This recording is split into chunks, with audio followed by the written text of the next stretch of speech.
Hello, everyone. Welcome back to my channel. My name is Sandy Glaze. I'm a personal transformation and self-development coach, and I have with me today, again, the beautiful Desiree Holmes Scherini. And what we want to talk about today is boundaries. And the reason this is happening, we're noticing for ourselves and a lot of people we're speaking to, people are really starting to push buttons and push boundaries. So maybe we can share some thoughts about it and some concepts surrounding it, why it's so messed up, and maybe some solutions of how you can set boundaries around yourself if people are pushing your buttons. How are you doing today, Desiree? Well, since we did just kind of talk for way too long about how everything's going, as always, just being here and having this conversation with you and sharing with your audience has immediately improved how I'm doing. I'm doing well. I'm healthy. A lot of stuff going on, but good. And you're right about that. Just by talking about it sometimes helps. Talking to somebody who is willing to listen and not give advice necessarily, but just hear what's going on and understanding the situation goes a long way. So that's one of the things for boundaries, is understanding that you need an audience who is receptive to what you're talking about. And I would say, put in a plug here for professionals like Sandy or I, someone who will help you even see, you know, and even for, Sandy or I, when you're in it, you don't always see it. I'd say that so many times to my clients. When you're in it, you can't always see what's going on. So even professionals need professionals. Yes. To be like, reflect and say, hey, do you see what just happened? And you're like, I see what just happened. Oh my gosh, that's exactly what I would tell someone. Exactly. So, yeah. And this is interesting. I watched one of Dr. Ramani's. I've been watching a lot of her videos because she for me, for working in mental health and psychology, she's got to be the most objective person I've spoken with. But what she said is psychologists, they're not taught about narcissistic abuse, which I call intentional abuse. She said half of her industry is not even trained to understand how abuse patterns operate. So this is going to come back to boundaries. I look at everything as over energy or under energy. Some people are self-entitled in their own minds, but unless people know how to stand up to that, they don't know how to combat it. But she said over half of the psychologists, and I don't know if it's psychiatry as well, are not trained to understand narcissism, or what I call intentional abuse. So she says when people who are in abusive situations go to see a therapist, some of these therapists are saying, well, what did you do? It takes two to tango, basically diminishing what the client is telling them. So it's really important that you work with somebody who understands. She is probably the most articulate in being able to explain how these patterns work. So I'm not so much interested in the labels of whether you're a narcissist, sociopath, psychopath, a shame-based person. I'm not so much interested in that as what the behaviors do and how it makes you feel. And because we were talking earlier and we were discussing somebody's pattern of judging you all the time about you're wearing, why are you wearing that? Why are you doing this? Why are you doing that?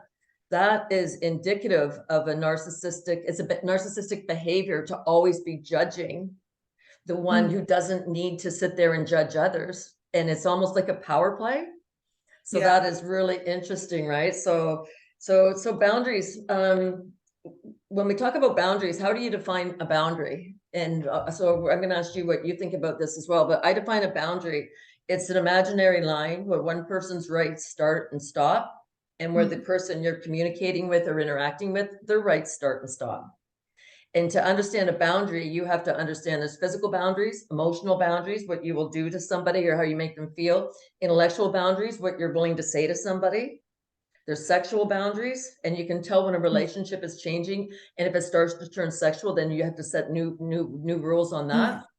There's spiritual boundaries. There's all kinds of different ways of looking at boundaries.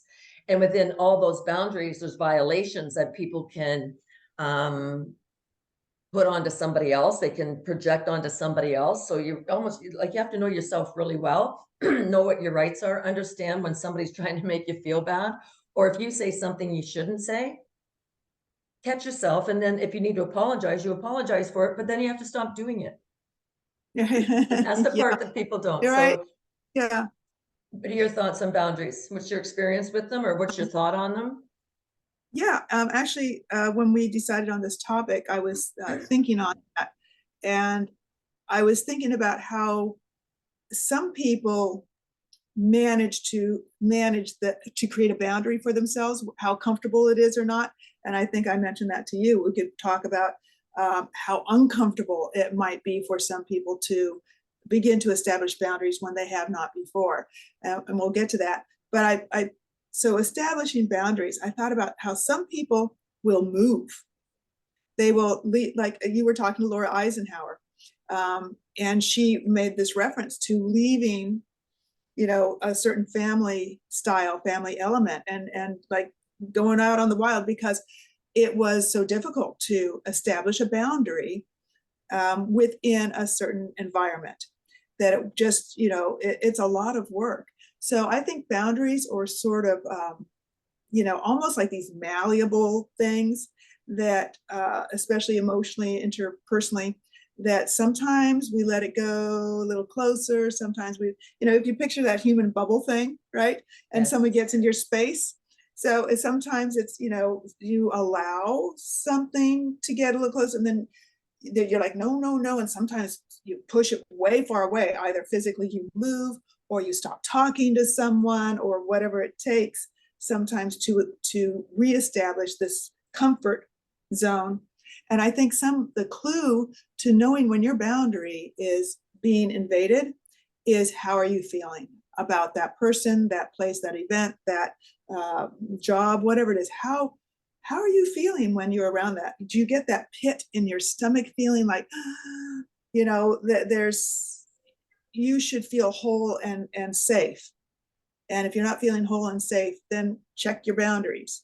Yes. See where you're giving in, where you're repeating patterns, where you're being too nice, where you're being too malleable to that stronger, stronger force, energetic force that can be, physical, or it can, like you said, all those things. It can just be, some people are very good boundary breakers. And so for those who need to establish their boundaries, we all need to learn to be stronger,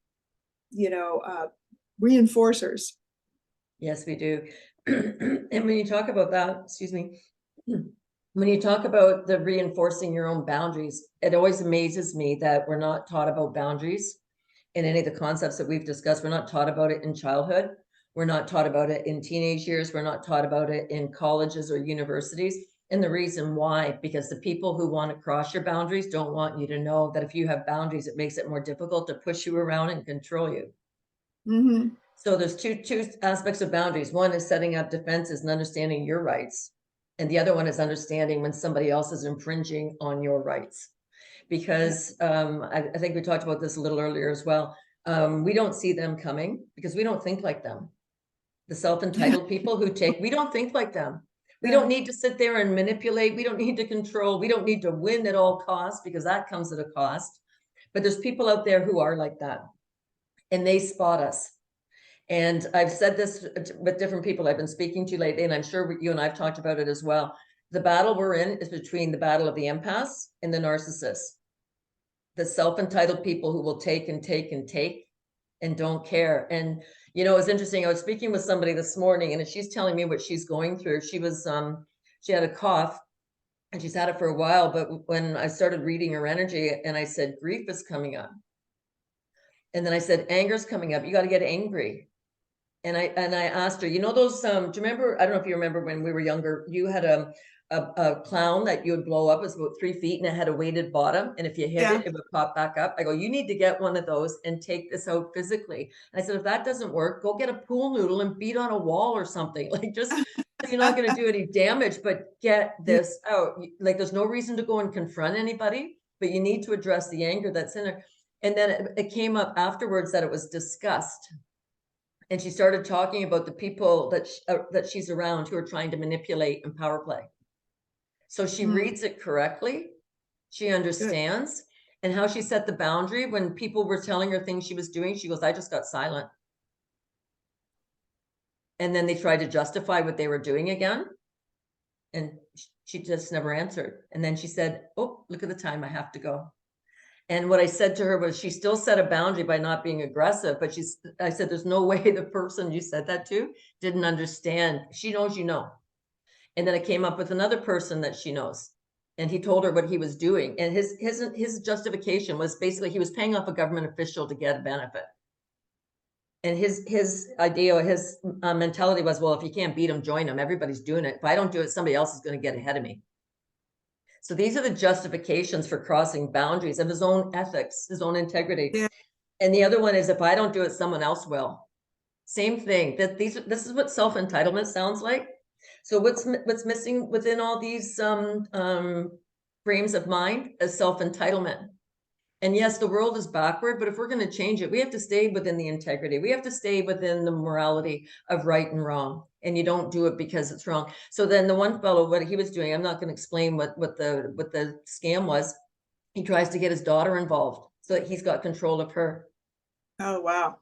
And then it turns out whatever he was doing, even though he was the one doing the scam, guess what? He put the name of the scam in, his wife's name. She doesn't even know what he did. Oh my. So, Wow. so some people just aren't nice. And Yes. we have to make a realization that we understand some people suck. They're not nice people, and they have nefarious agendas. They have self-serving agendas.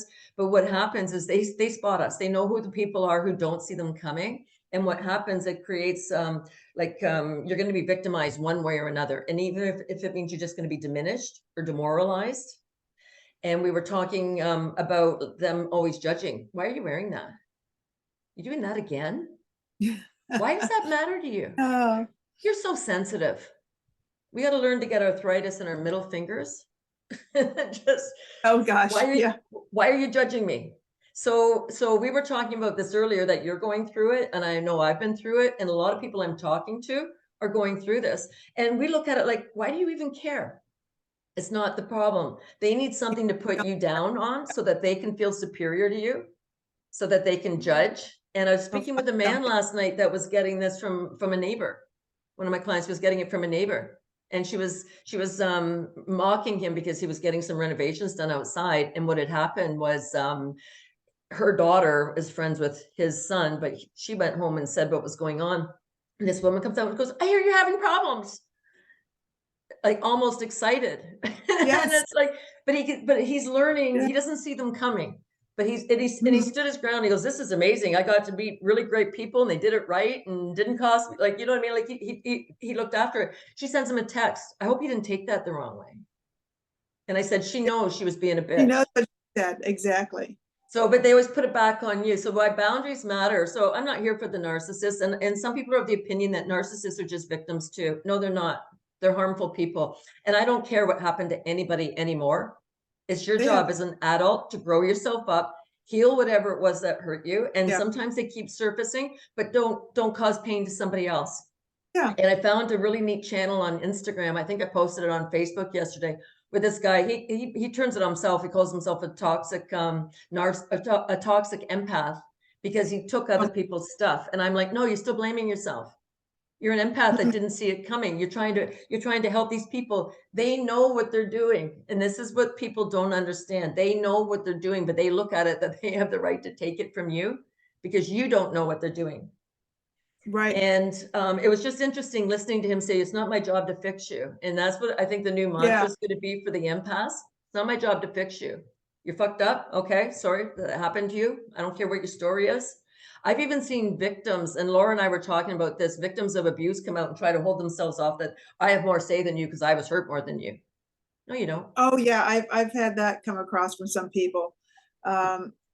It's like, oh, so I can't work with people unless I've, let's see, had every possible horrible thing happen to me.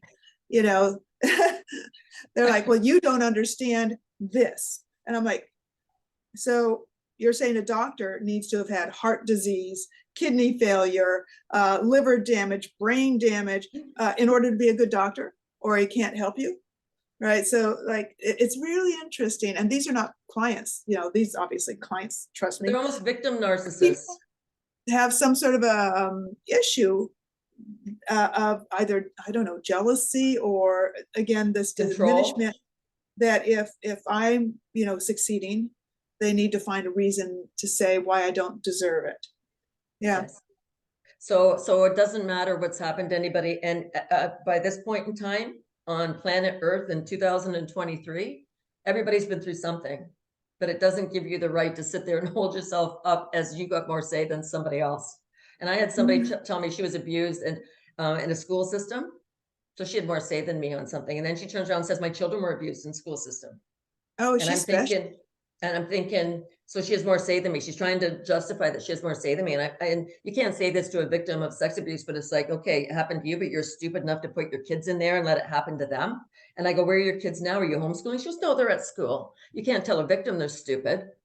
But why, when they tell you that? So we don't even know if that story's real or not.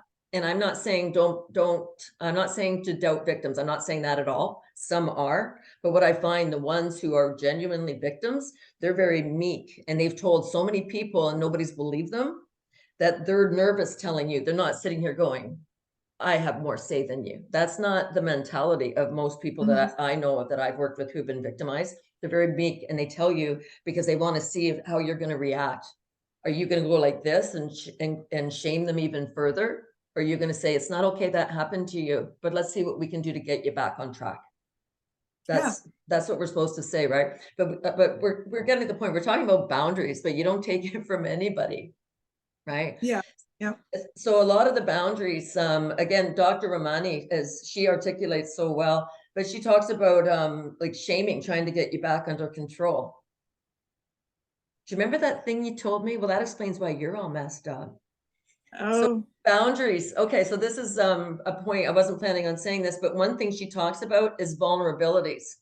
So, you know, the narcissist might, or the abuser might tell you all kinds of really personal things that may or may not be true. Yeah. So then you want to do reciprocity. So that's my word, but you want to reciprocate, and you're feeling really close. So you start telling them all about, or her all about you. Next thing you know, do you remember that thing you told me? Well, maybe that's why you're messed up. And the games start. I've you know, it is interesting to have had you know, family or close friends where you do know, you know, everything about them, and the difference of how that's brought up or not brought up, and who's still, you know, who's still your friend or you're close with, based on, you know, what they'll, like you say, what they'll bring up. And sometimes people have said, oh, well, you know, you this or that, you know, and I'm like, what? Well, you know, it's like, what a strange thing to say, to declare, oh, you're not okay because. Yes, it's a power play. And yeah, and so, you know, it's one of those, you know, live and learn kind of things that on the one hand, unfortunately, limits that sense of safety and intimacy.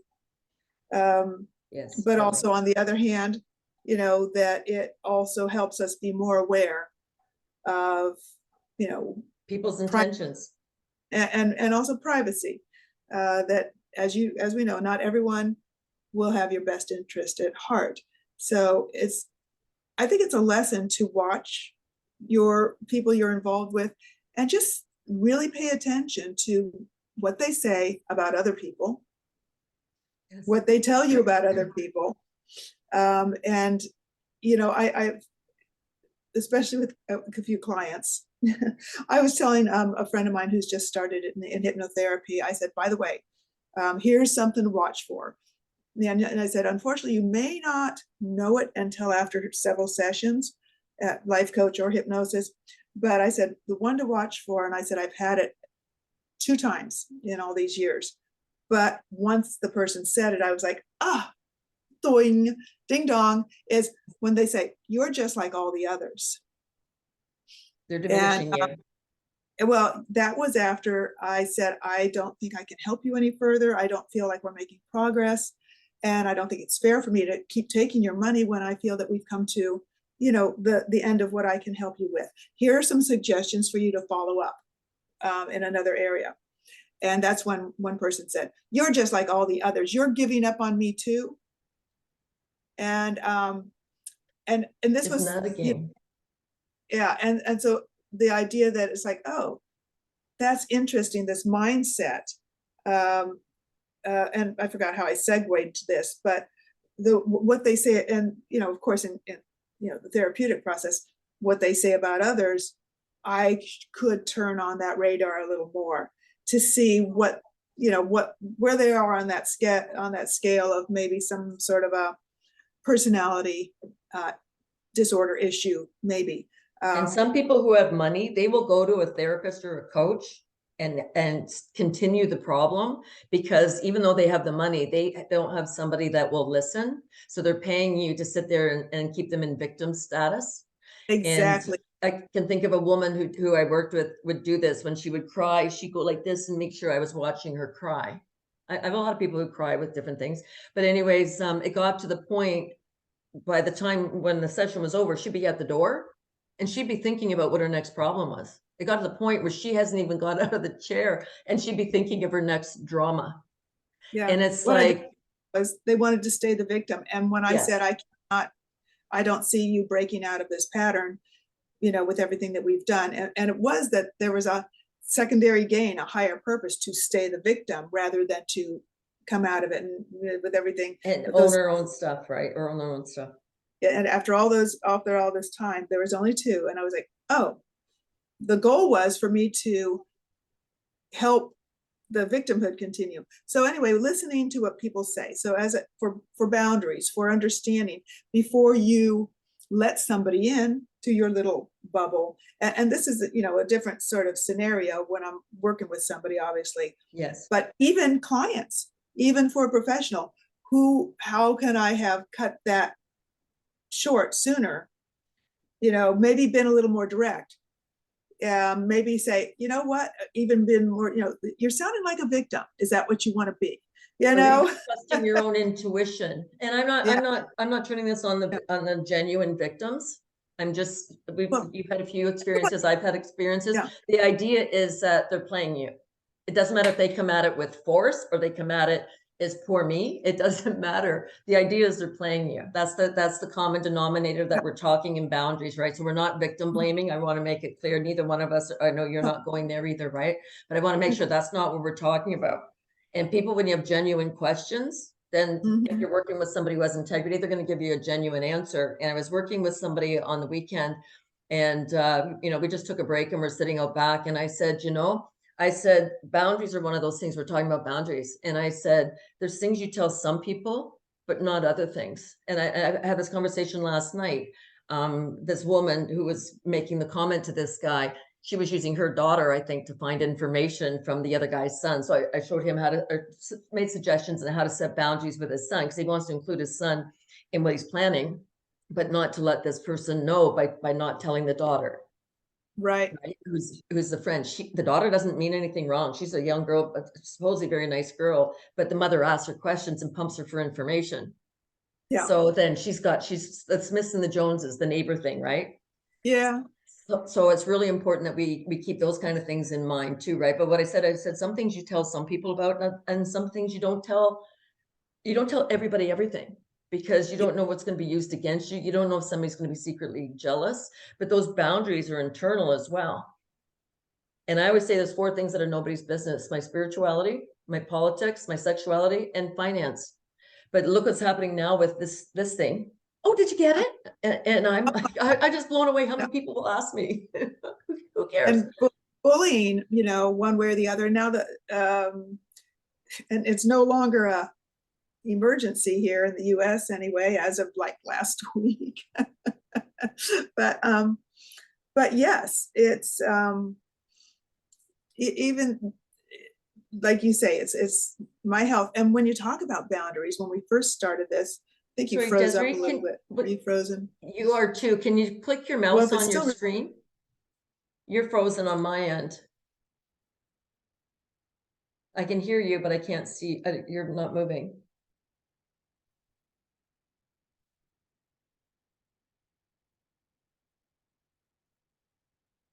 Can you unmute yourself? And now I can't hear you. Are you back? Yes. Isn't that interesting? We're both experiencing the same, and you flipped on the side of the screen to a different side of the screen for me. It's okay. It's all good. Yeah, and I just kept talking. I wasn't sure if it was still recording while you were frozen.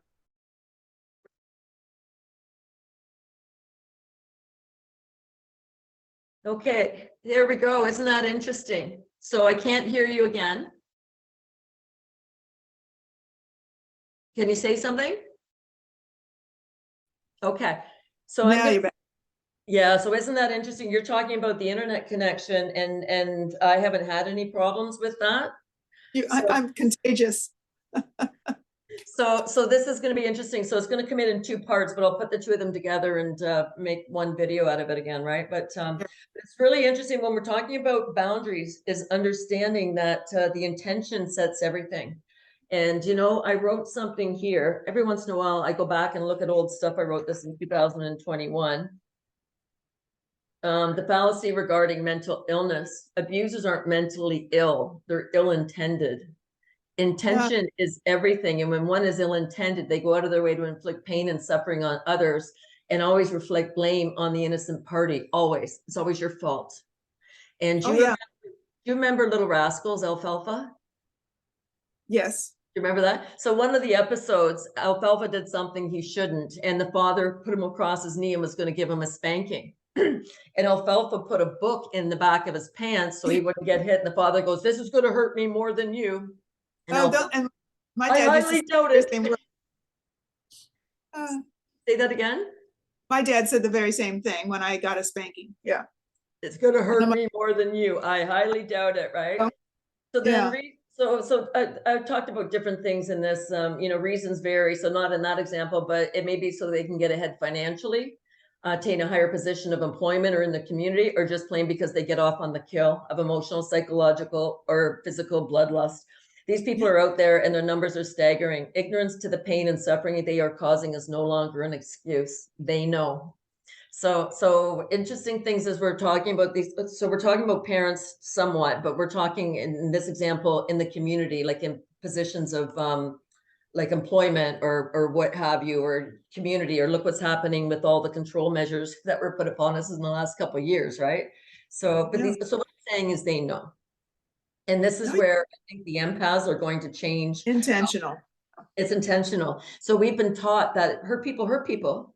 And, you know, like this kind of stuff. And it's like, we don't care anymore, because if we're going to make the changes in our society and help make the shift, we have to understand that people have to own their choices.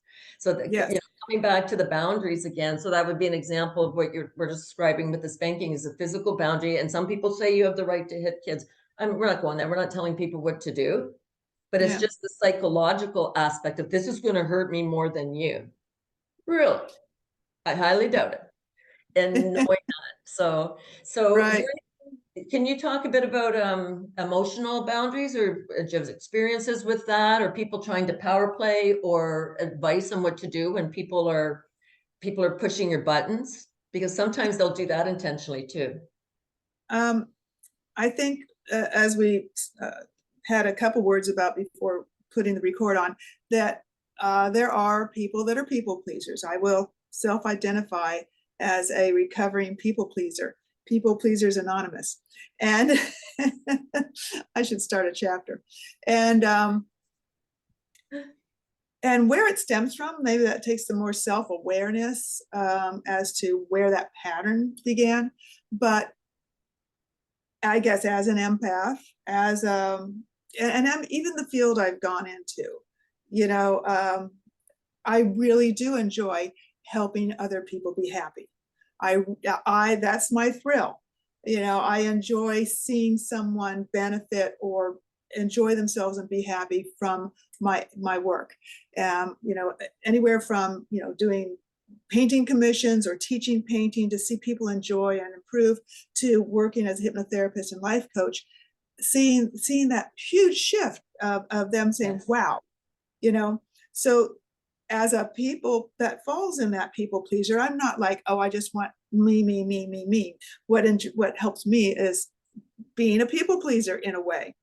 So unfortunately, with that comes a pattern of people pleasing people that don't deserve it, that I should not. And it just is a pattern of, like you had said earlier, attracting people that want to be, you know, pleased. So I do find that, especially in interpersonal, like relationships, family, friends, and I have to stop myself now and be awareness, people, awareness, stop and think, what am I doing? And going back toward that, that sense, does this feel good or does this feel not good? And so now I personally pay more attention to, like, why am I feeling angsty, upset, annoyed at doing what I'm doing for this other person or going through these steps? Like, I'm the one who goes out of my way to go over there and then they never come here. Or I'm the one who takes, or I'm the one who provides, or I'm the one who always does the dishes, or I'm the one who cleans, or I'm the, little things like that. And so people pleasing, just awareness, I think, is a big thing to start practicing, so to break that pattern. And I want to bring in the idea that we had talked about also earlier. It feels uncomfortable from a lifelong pattern of people pleasing family members and friends who are bullies sometimes. Not so much the friends anymore because they're gone out of my life. Right.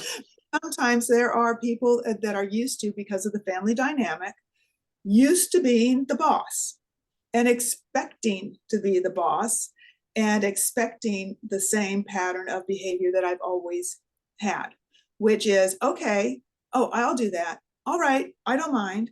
Okay, and more and more and more, to where it's like, wait, stop. And I don't like this. I'm not doing that anymore. And what happens is it's when a people pleaser, when somebody who has allowed their boundaries to be invaded by someone decides to put that boundary up, what can happen is that really, like, will put a fire under the It other. aggravates them because they can't control you anymore. And they will push harder and harder. Totally. And some, like, maybe get mean, get vindictive, Say get more something. Say something. And I'm going to tell you after the recording what someone recently said to me. It's a little too specific, but so this but is really yeah. good. What I like about what you just broke down, what I'm hearing you say, you talked about professionally giving to other people. So you're providing a service. Some people provide a massage service. It doesn't matter what it is. So the fact you like to give, a lot of people like to give. And as long as you have your own ethical boundaries set up and you know what you will and won't tolerate in a professional setting, the Right. problem is when it goes to personal, because you might not have noticed as a child, you might have done something nice for somebody and they liked it because they felt more powerful because you did something for them and you don't even know this is what their mindset is. And that happens in family. That can also happen in friendships. I worked with people who realize they're the ones always reaching out to their friends, but the Yes. friends Yeah. aren't reaching out back. So they pulled back a little bit and then let the chips fall where they may. If that person hasn't missed you in a year, maybe they're not your friend after all. You're convenient for them, but you're really Right. not a priority. And it's not about judging anything. It's about deciding where you want to go within relationships. So this is where the empath gets in trouble, because when somebody says something to an empath, they're trying to fix it and trying to figure out, well, what can I do to make it better? But what they Yes. aren't asking as a pattern, is this mine or is this your issue?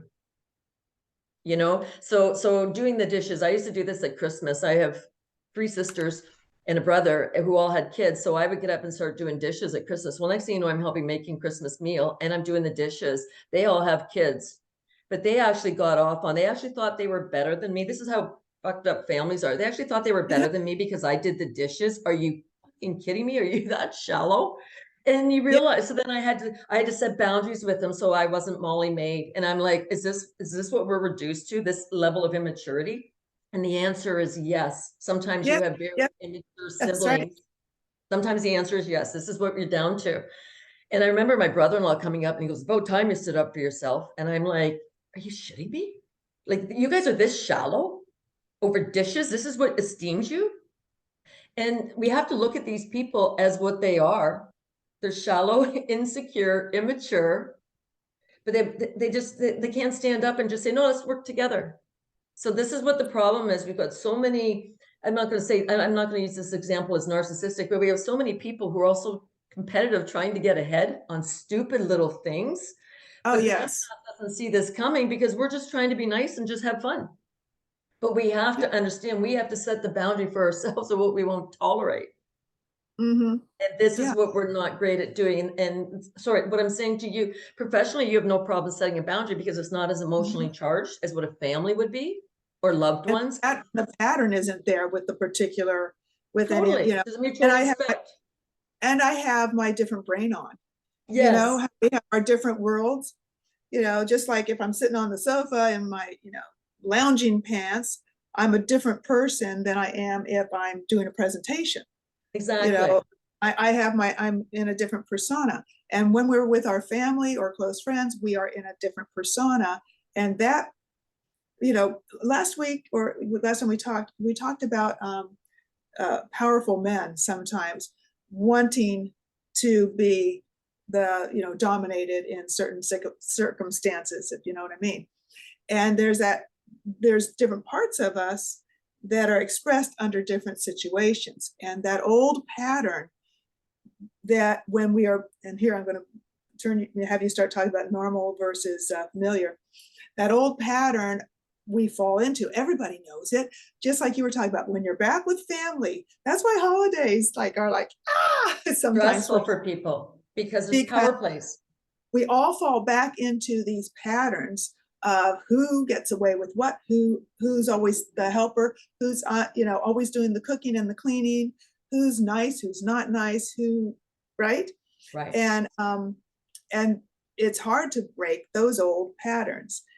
So It's hard to break those patterns, but it's important that you understand, because you're put into a certain role doesn't mean that it was your idea. You just went along because you don't care about certain things. Like, it doesn't matter to you. If you're doing dishes and you're talking to family, it's only, you're talking to family, you're just doing an activity. And I have a friend, it's really interesting. When I go up to stay with her, she bought a new house, or not, it's not new, but it's an older house, but the gardens were let to go wild. So we go up there and I just start grabbing the clippers and I start trimming, and I'm looking at how to shape the trees. And she goes, "You don't have to work this hard." I go, "I'm not working. I'm visiting with you. I just happen to be doing this thing when I'm visiting with you. Like, we're talking." But she took it that it was a chore. And I'm like, "No, I like this. I'm with nature."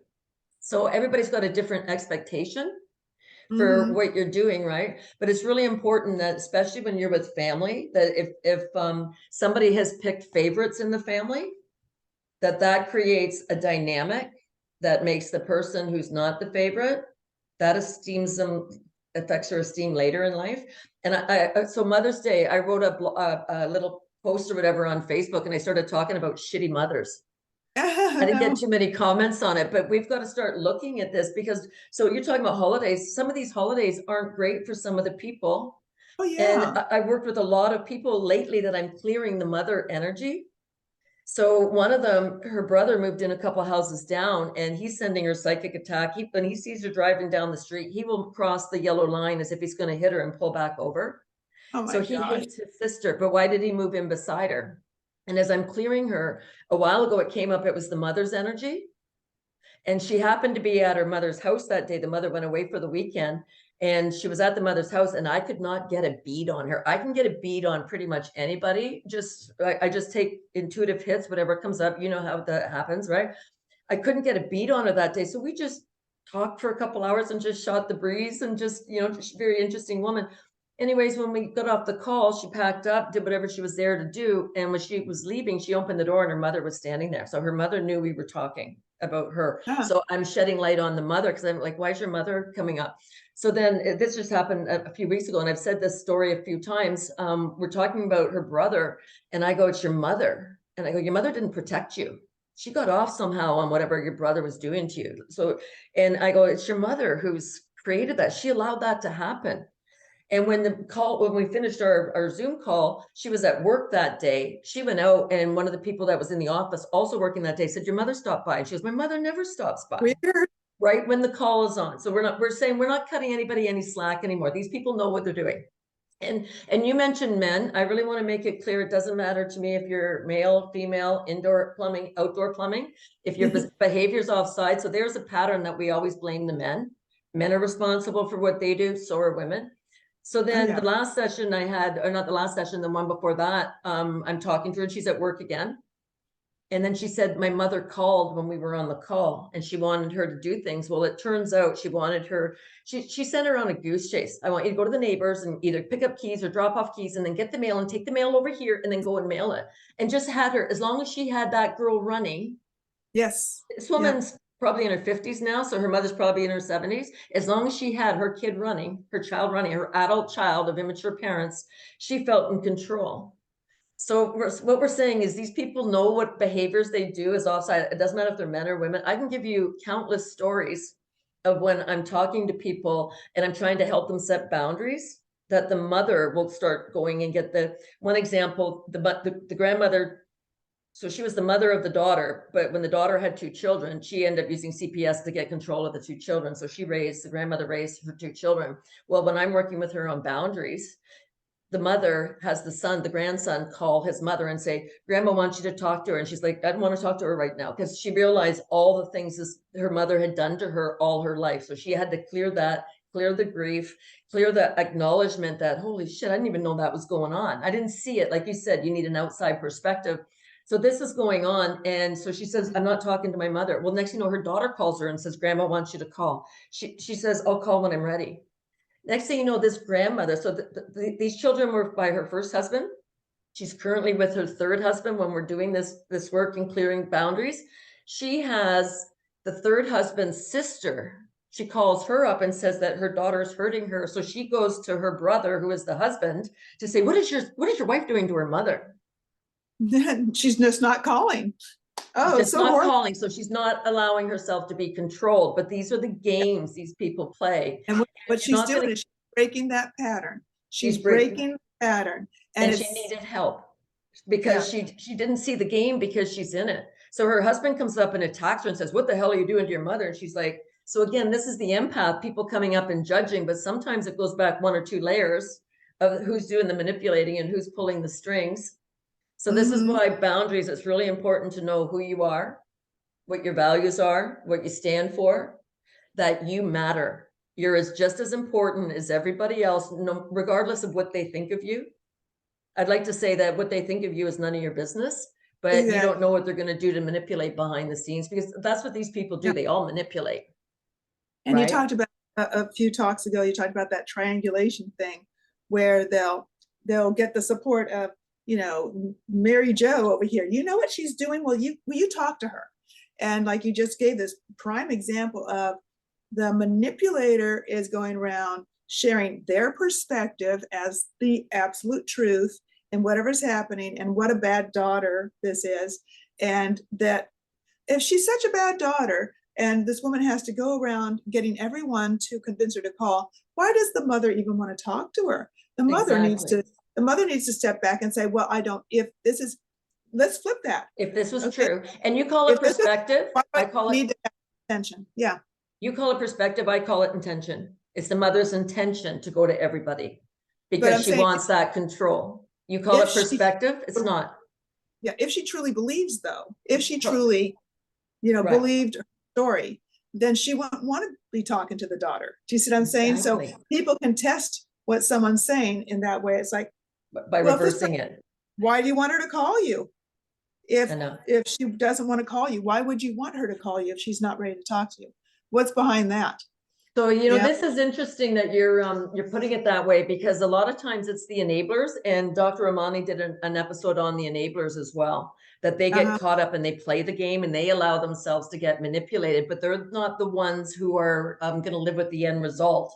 So so this example, the daughter, if enough people tell her she's the problem, if she doesn't have a strong sense of self and doesn't understand these games, she's going to believe it. You tell somebody, look at media does that. You say something over and over again, people believe it's true. It works the same way with these manipulations. Well, so-and-so said it, and my husband's sister said it, and my kids are saying it. It's got to be me. No, you're being played. So that's this is kind of interesting. Or they get beat down and just go, oh, okay, fine. I answer questions on Quora. I don't know if you know what that is. It's QUORA. Anyway, it's from your calendar. Sorry, I don't know if you can hear Alexa in my background. But I answer questions, and she's going to say it again. Alexa, stop.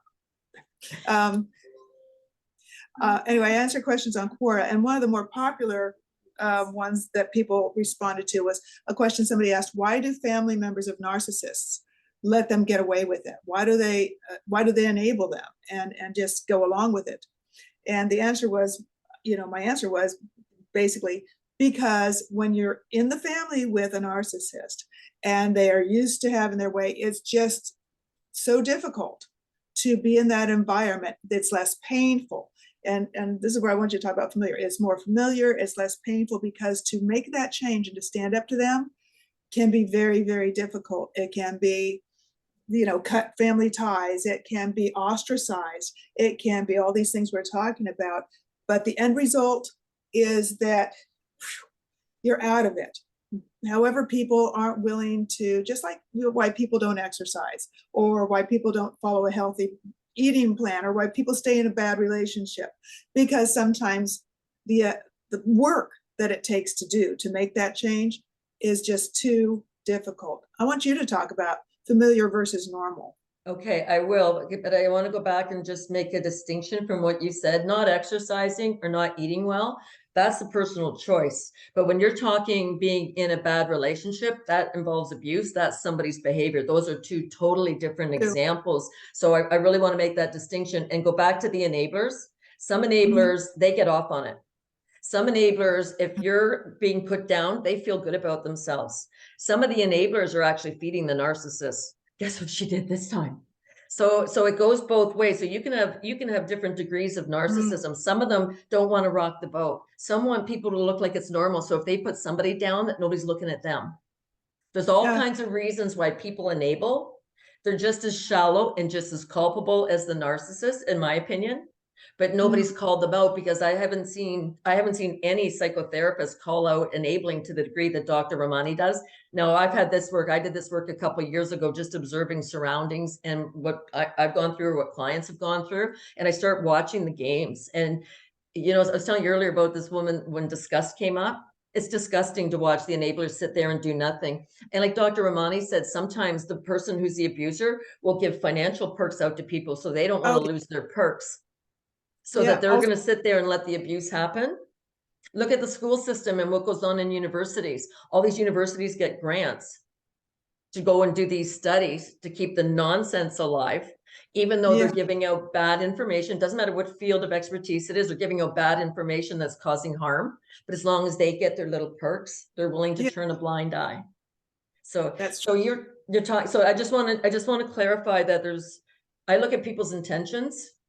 And there's a sense of greed, jealousy, envy. So you start gauging people with different eyes and stop assuming that they're all nice, because that's the mistake we make. That's the other lie they told us, that everybody's nice. Dr. Ramani says narcissism is on the rise. Narcissism is heartlessness. It's me. So we're going through a bifurcation, but we're starting to see by whose behavior what is what, right? So familiar versus normal. So when we grow up in a dysfunctional environment, and I'm of the opinion, and I don't have a stat on this, but I'm of the opinion that probably 80% of the families in Western society are dysfunctional, either this much or this much, it doesn't matter. But they are dysfunctional somewhere on the spectrum. So when you grow up in a dysfunctional environment, you sooner or later, if you've been neglected and not given love, you think you're not worthy of love. If you get shot down every time you stand up, you learn not to stand up. But what happens when you grow in that environment and you don't have a context and any kind of a comparison to put healthy dynamics or family dynamics with dysfunctional ones, you grow up to think it's normal. There's nothing normal about it. It's just familiar. So if you don't have context to understand what is considered abuse, abusive behavior, emotionally, mentally, spiritually, physically, sexually, it doesn't matter, intellectually, and what is healthy behaviors, what are examples of healthy boundaries, you have no context to put it to. So why do we not have that in the school system, that any of this stuff is taught? Because the abusers run the education system, and they need people to pick on. They need people to victimize so that they can have more police to go and check out break-and-enters or domestic violence. The courts are in place for that because there's more chaos. The hospitals are in place if it involves a physical, some sort of consequence on the body. You need mental health because, hey, we got to sit there and tell you, well, what did you do to deserve that? What was your role in all this? And re-victimize the victim. Like, the whole system is it's baked, and it's designed to perpetuate abuse. Ben Shapiro wrote Brainwashed. And I can't remember what page he wrote. So he's talking about the universities. And he said the cornerstone of Western society is child sex abuse. That's why this irritates me so much that what they're doing in the school system. It just irritates me because that is so hard for the kids to get over. And all these people make a living. Well, there's an enabler, isn't it? Well, and you talk about getting, what we talk about in the school, what we talked about a few weeks ago about introducing certain entertainment, adult entertainment into young children's schoolrooms. There's an example of creating this environment that makes it familiar. Yes. Therefore, calling it normal. No, and, it's not. Right? They're going to make it familiar. And the argument is, and I think I mentioned I was talking to a young mom of young children, and I asked her opinion of this, and she goes, well, I guess she was like, she goes, well, I guess they just want to make it familiar. So, it's not treated as weird. And she was, sounded like that's cool. So enabling. Yes.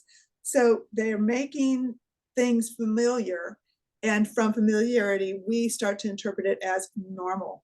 And normal is depending on your definition, normal, it should be a healthy thing. Normal should be all right. Normal should be beneficial. Like an abused, spouse being beaten every day, that's a familiar thing. It's not a normal thing. No. The men dressed in underwear dancing in front of little children, there's nothing normal about it. That is not normal. And it's illegal. It's illegal, but nobody has the wherewithal to even understand that. If you look at any criminal code, then the enablers and the perpetrators will attack. And this is like circles right back to when I said, when you try to change the pattern, when you stand up and you try to create that boundary, whether it's personal or societal, you get attacked. That will increase the attack. And some of you, maybe on Facebook or wherever, or in personal conversations with groups, you share your opinion that goes against the new familiar normal, the new normal. We've heard that term, haven't we? Totally. That goes against the new normal. That's a good example. Really good. You get attacked. You're like, but this is not normal. All these things are not normal. So interpersonally, just because someone is used to being the people pleaser and others are used to you jumping through their hoops or pleasing at your expense, it's not normal. It's just familiar. And people need to stand back and get that bird's eye view of how am I behaving? How am I enabling this situation that is harmful to me? And you can be an enabler as a victim, as someone who doesn't want it to happen, and choosing to look at it and make your personal changes is when you take back your personal power. Right. And I don't look at that as enabling. I look at it that they didn't know, because I think a lot of people are on planet Earth at this time, and it doesn't matter our ages, to bring in the light and be the change. And we didn't know the game. So I don't say you enabled it. I never put it on the person. I say, I'm sorry this has happened to you, but if you want change to happen, I can show you different ways that I've learned and I know that can help you, but you have to do the work. So unintentional in it, Yes. But I know. Yeah. And because we have different training, you use different language than I.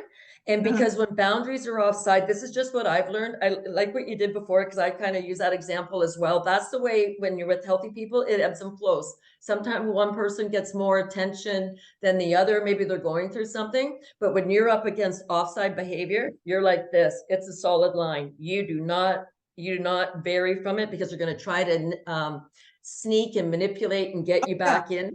So you have to have a firm boundary. Flip back into that old pattern of, well, how about this? How about we try this? Oh, okay, you didn't like that. And then I'm talking personally, then I find I'm like, oh, okay, well, and I'm realizing this you have to do that. And my boundary is keep going back until I go, wait a minute. And that's I love how you just said that, because what happens, changing a pattern, so you start setting boundaries, they're going to push you back a bit, then you're going to see the game, and it's going to happen a little bit. And the other thing that happens sometimes, if you're setting a boundary, maybe you're not in an abusive situation, but it's just dysfunctional in whatever capacity, they're going to look at you like you're nuts, because all of a sudden you're saying something and you're going to feel guilty for setting the boundary, and you're going to backtrack So it's okay if you look crazy when you're setting boundaries and learning how to do that. It helps to have somebody in your corner who says, no, no, that's normal. That's okay. So when you first stand up for yourself and you're not used to it, you kind of back off because you think that's weird. It's kind Yeah, of like yeah. jumping off a cliff, right? And you Unfamiliar. Yeah. so, but I like how you said that. You gave a perfect example of how it starts going back and forth. They're pushing, and then you're saying, hey, wait a minute. And then you realize, stand up. That's all you have to do, and understand what their behavior is that's wrong, that they're Mhm. bullying you.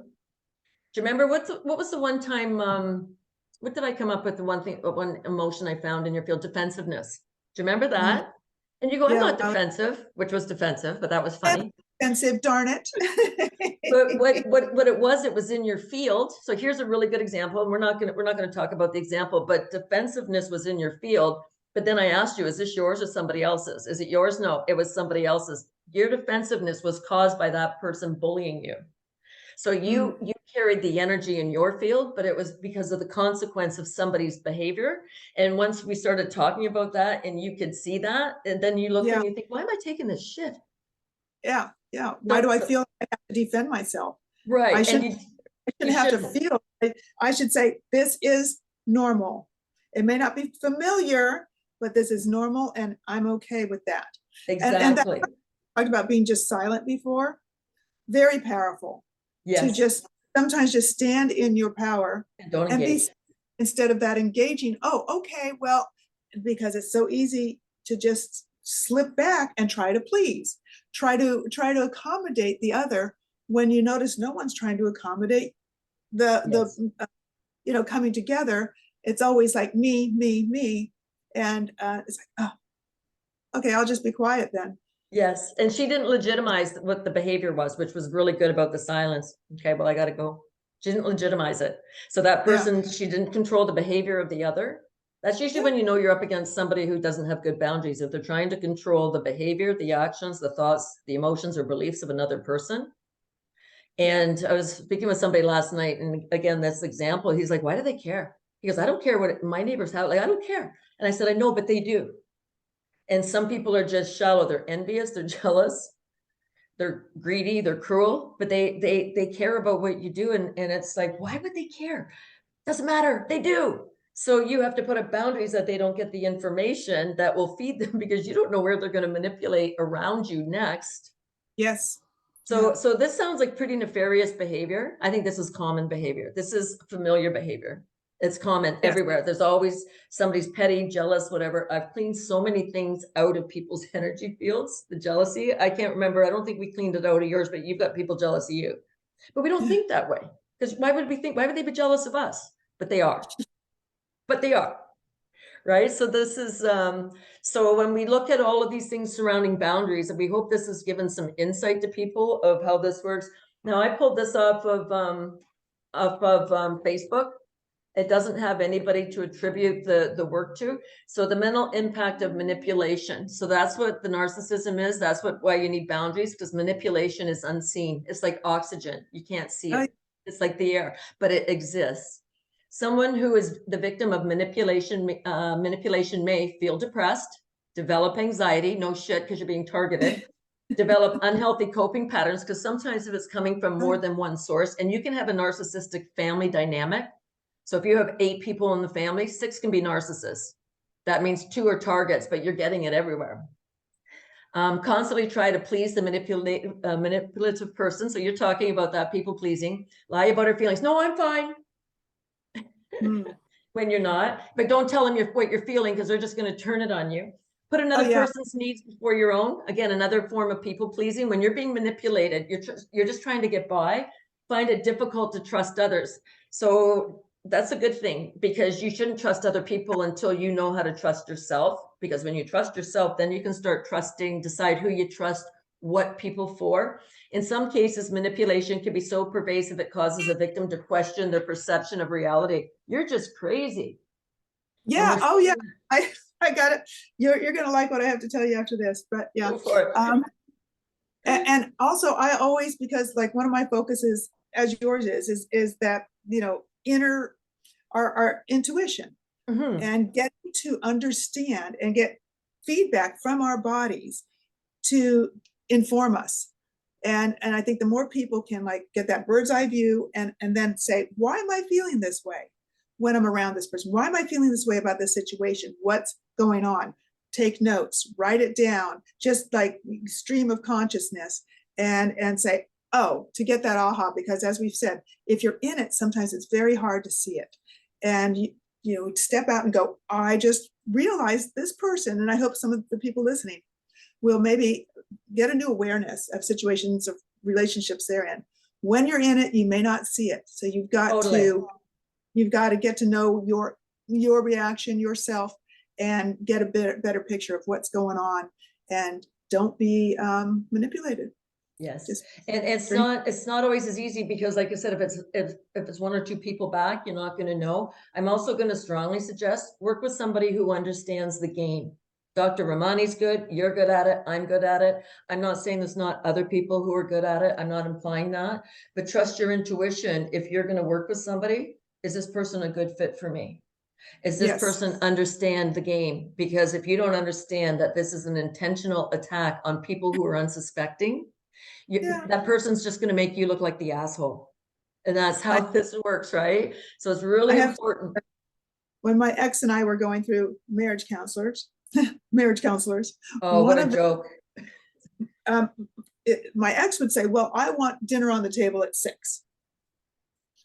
And then he would be late from work and not be home for dinner on the table at 6. I was trying to accommodate. And I'd like, well, it's there. So we go to a counselor. The counselor says, well, what would you like to see happen? And I said, more time together, more leisure time, more intimate connection. Connecting, have a glass of wine and talk. And he says, well, Ralph, can you do that? Sorry, I just said his name. Oops. Anyway, and he says, well, sure. And then he says, to me, well, what can you do? What would you like to see, Desiree do? Well, I'd like dinner on the table at 6. And this is after he'd already said that I'd tried and he doesn't show up, right? Little passive aggressive. And I looked at him, and I'm like, and the guy says, do you think you can do that? And I said, oh, yes, I have been. Yes. And that was the one and only time I'd seen this person. But this was this guy's, cookie cutter approach to how we're going to fix this couple. And I was like, wow, that was not very insightful. Maybe he could have asked, why do you feel you need that? Have you tried doing that? And we could have gone into the deeper. But what you say is like, there are people out there, and as a client, as a customer, I've seen the range. And so it's helped me as a life coach and hypnotherapist. It's helped me know what's good out there and what's bad out there. And I've had clients who have gone to people, and then found me, and they're like, oh, thank God. And not like I'm all that, but you know what you're doing. I've heard the stories of what people will say, like you said, well, what did you do to deserve that? What did you do? Victim blaming. And Dr. Ramani also says she went on a website for relationship advice. And she said, this does not work. A typical relationship advice works for two people who want to work together and want to resolve it. And there's not a power play. She goes, it does not work in abusive or narcissistic relationships, because that one person is always trying to dominate. And, it's and they always blame. So the partner will always blame the victim. I remember one time when I was married, we were putting down patio in the backyard. And I was on a Friday, I think. So I took the day off, and I was moving the gravel or whatever, and I was raking it out. And my ex said he was going to be home like at 3 o'clock, and then we're going to lay down the bigger stones together. It turned out about 5 o'clock, I called and I said, where are you? I thought you're coming home. He goes, I'm out of the bar with the boys. And I said, I thought you said you were coming home to work on the patio. And he goes, no, I'll be home in a while. He comes home and he gives me shit because I made him look bad in front of the boys. Yeah. We have his therapy session. So that's on the Friday. And then he gets mad and goes in the house and doesn't help with the patio. He's just an asshole. So this is what narcissists look like. So it doesn't matter. He can call me whatever he wants. I haven't seen him in I don't know how many years. It doesn't matter. We don't talk. I don't even know where he is. Anyways, so he goes in the house and goes up and watches TV. So he's not helping with the patio. He has his therapy session on the Monday night. I decide to go to that. And I explain what happened. And the therapist looks at him and looks at me, and I said, let me guess, it was your idea to go to the bar with the boys. He turns beet red. So he orchestrated the whole charade so that he can be mad at me, so he can feel superior. By the time we were in the car and going home, I was the asshole because I made him look bad. So these people are not changing. So what you described with your guy, hold out. Yeah. it's not just men, it's not just men who do this, women do it too. They play these Oh, yeah. games. But when you start to see the intentionality of it, you start to realize you're partnered with a baby, a boy. And same as the games your partner played. So I'm not saying we don't make mistakes. I'm not saying any of that. The intention's there. So Yes. that our intentions are there to get along, but they don't want to get along. They want to control. And it doesn't matter if you're male or female. I've seen women play these games, right? Mhm. So the idea is for us to understand that not everybody's nice. It's okay to set boundaries, give yourself permission. A great way, if you're not sure how to put yourself first, I shouldn't say put yourself first. If you're not sure how to fortify yourself, make up a list. Put down 2 columns, my needs, my wants. Yes. So needs are a place to live, food, clothing, income, things like that. Wants might be you want to do art like you're doing, or something creative that you like to do, or a hobby, or you like to garden. So you put them down so that you know, no, these are my basic needs. I don't need to ask for these things. These are my needs. These are my wants. I can be flexible. If I want to take a big safari to Africa, I might be flexible and save up for it for 2 or 3 years. So when we start to go in and look at how we function internally, that's going to be the best way to start setting boundaries. Know what you need, know what you want, because we're confused in this world because all our wants are supposedly coming first. The leisure is supposed to come first, but we're not building the foundation the same way because we're not taught how. Again, why isn't that taught in the school system? No way, No, because they need victims. They need people that need to be not gonna fixed. happen. Yeah. So we're going to Yeah. do it ourselves, right?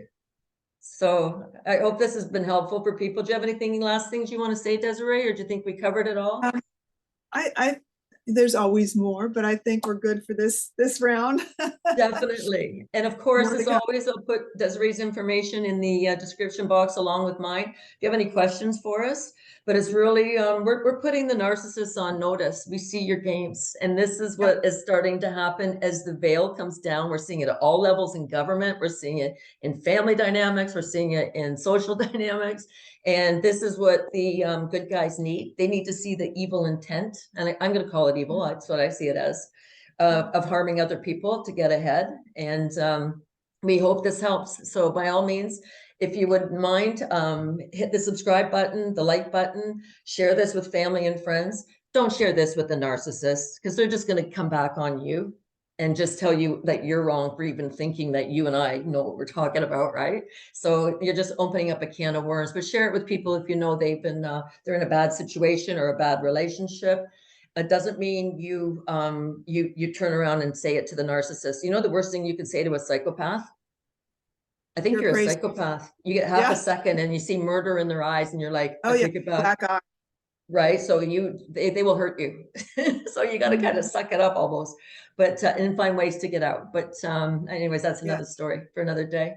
So thank you everybody for watching, and we'll see you on the other side.